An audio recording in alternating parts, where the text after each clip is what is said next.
Excuse me, you're Harry's wife, aren't you? Yes, I am. Can I help you with something? Don't you think you're pushing your luck a bit too much, considering you're the one who married into the family? Excuse me? What are you referring to? People are saying that you're a nightmare for your mother-in-law. Pardon? This unexpected confrontation happened one afternoon when a gossip-loving woman, Juliet, approached me during a grocery run. She is my mother-in-law's friend and a neighbor. I was taken aback, utterly clueless about these accusations. Me?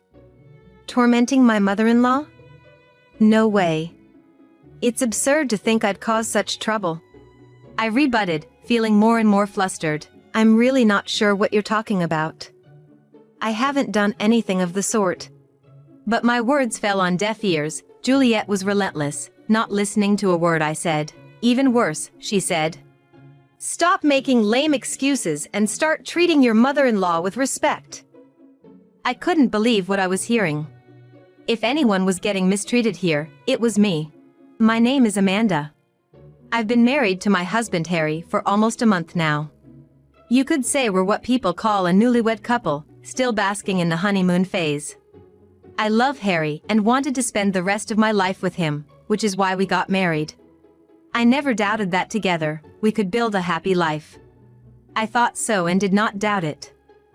But who would have thought that such hell awaited me in my dream of a newlywed life?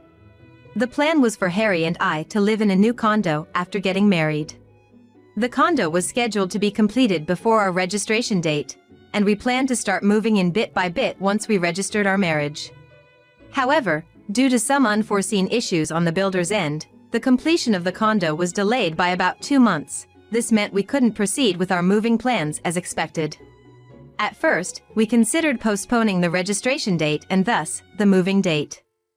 But the registration date we had chosen was the anniversary of our 5-year relationship. We were both pretty adamant about getting registered on that day. But we had already terminated the contract for our previous house and had to move out by the end of the month. Then, after leaving the house, there will be no place to live.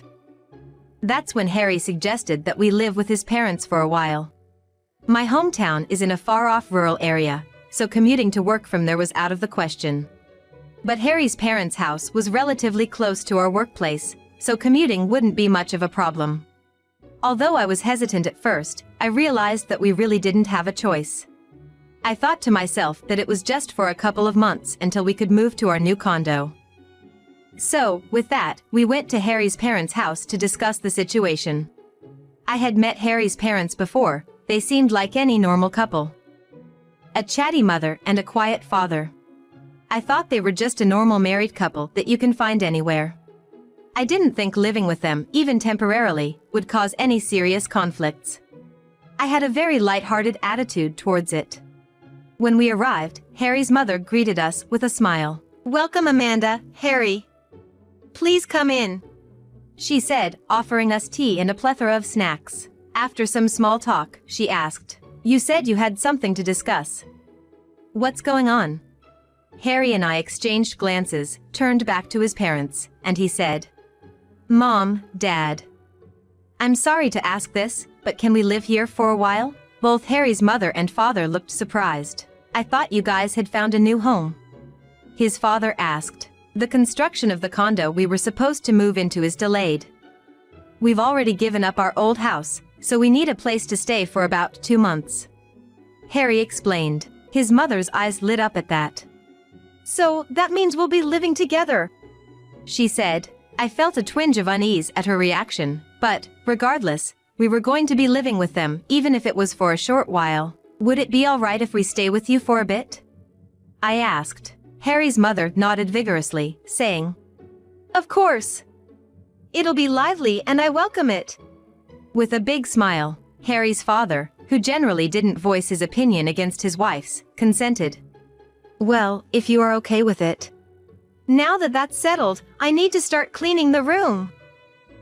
Saying that, my mother-in-law seemed to be quite enthused by herself. Honestly, I did sense a slight difference in our enthusiasm towards living together, but I was just grateful to have secured a place to live. Rather, I thought I could never thank my mother-in-law enough for welcoming us so warmly. A few days later, Harry and I got married and moved into his parents' house. On that day, his mother prepared a great feast for us, all of which were Harry's favorites, and he was stuffing his face saying, "This is so good." To be honest, I was a little shocked because he rarely praised the food I made, but seeing Harry's smile somehow made me feel relieved. "Amanda, you're family now. Eat as much as you like," his mother told me.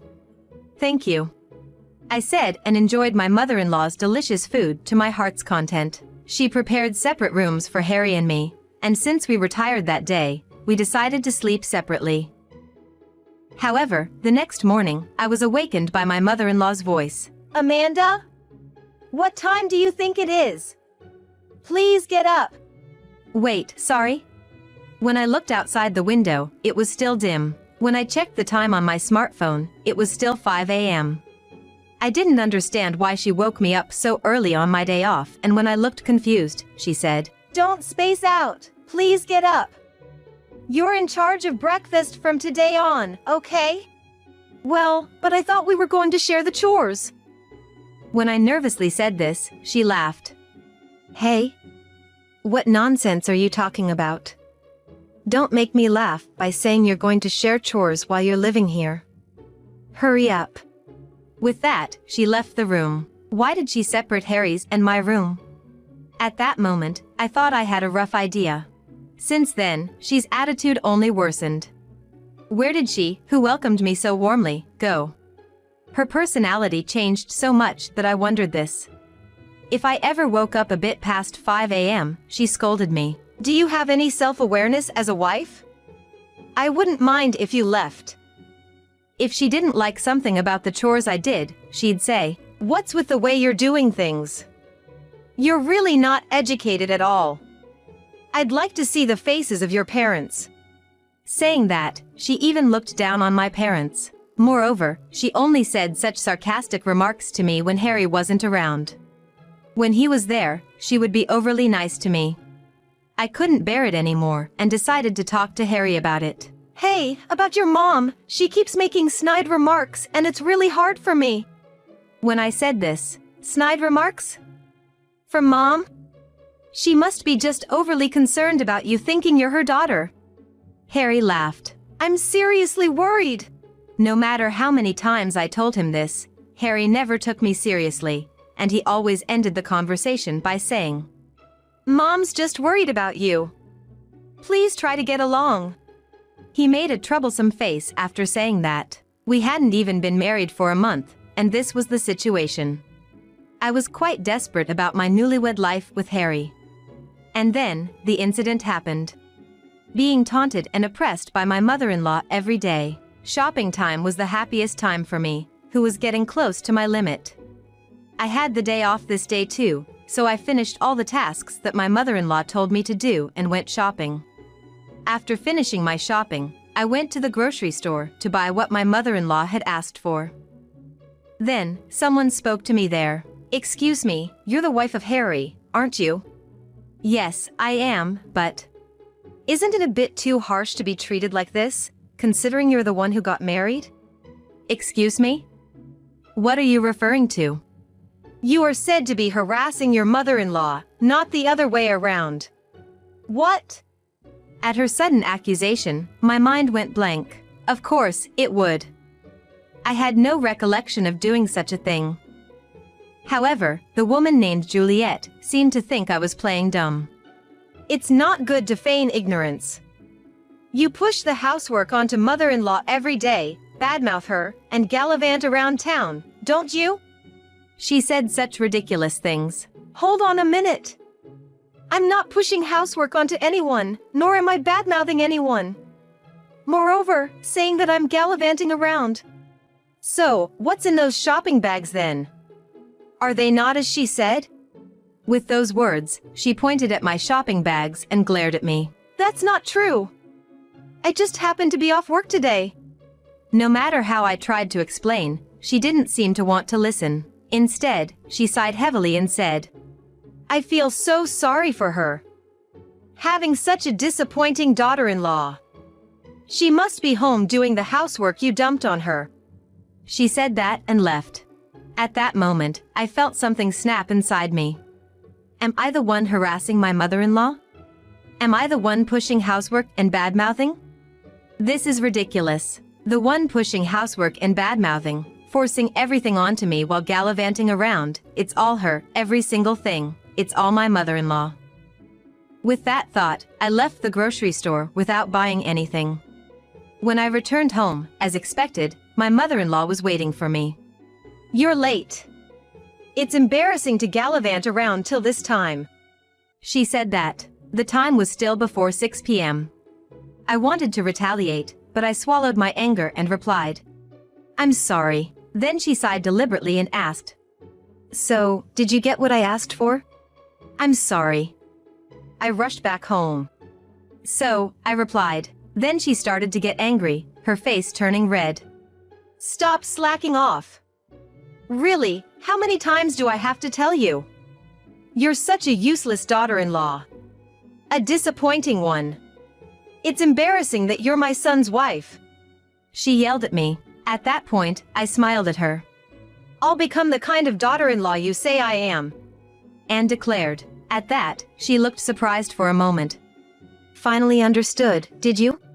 But she quickly smirked, and then, "So for starters, go buy what I asked for and then start preparing dinner." Before she could finish, I interrupted her. That's impossible. I have to push housework onto you, after all." "What?" As expected, she looked shocked, her eyes wide as she stared at me. What are you saying?" "What am I saying? You're the one who said it, aren't you? That I'm pushing the housework onto you." "Huh." She seemed confused, not understanding what I was talking about. So, for her sake, I explained in detail. "I was approached by your friend at the grocery store today. She told me that I'm pushing housework onto you, bad-mouthing you, and gallivanting around. So, I thought I should become the kind of daughter-in-law you're telling her about." As I said that with a smile, she started to get flustered. Her mouth opened and closed, as if she wanted to say something but couldn't find the words. "Mother. That's how it is. There's only a short time left for us to live together, but during that time, I won't do the housework, and I'll speak ill of you. I'm planning to fill my days off with lots of activities, so understand that." With that, I went up to my room. As I did so, she stood still, shocked. It was the first time I'd ever had the upper hand against my usually nagging mother-in-law. After a while, Harry came into my room when he returned from work. "Hey, Amanda! What did you say to Mom? She looks like she's about to cry, saying you've been bullying her." With such a ludicrous statement, I recounted everything that had happened today. Even after that, he looked unconvinced. "If you're still siding with your mother after everything I've said, then I don't think we can go on like this. If she is so important to you, why don't you just live with your mommy in this house forever?" Upon hearing this, Harry seemed to sense that I was even considering divorce, and immediately apologized. Until recently, he had been casually suggesting that maybe it's okay to continue living together like this, but he promised me that he would move on the scheduled moving day, possibly realizing that the situation had turned precarious after this incident. After moving out, we would have as little to do with my in-laws as possible, and if anything came up, Harry would go alone. If my mother-in-law were to harass me again, we would divorce immediately. He accepted my proposal smoothly and started preparing to move as soon as possible, even before the condo was completed, as promised. My mother-in-law tried to stop him several times, saying to him, "Are you really moving out? You're being deceived by that woman," but Harry paid her no mind. On the contrary, he told her clearly, "I've heard everything from Amanda. Please stay out of our lives." He clearly said so. In hindsight, I wish he had taken my concerns seriously and addressed them from the beginning, but I am grateful that he has changed his attitude now. The thought of divorce had crossed my mind, but there's nothing better than being able to stay with him. And then, Harry and I finished moving, and our true married life began. My mother-in-law still tries to contact Harry, but he seems to be ignoring her. Perhaps feeling a significant sense of guilt towards me. Let me know right away if Mom says anything to you. He's been saying, some may see him as a husband who conveniently changes his tune. But for me, he is my one and only beloved, whom I married with considerable resolution. If the same thing happens again, I'm sure there won't be a next time, but for now, I think I'll forgive him for this incident. As long as Harry and I are healthy and can live ordinary days, that's more than enough for me.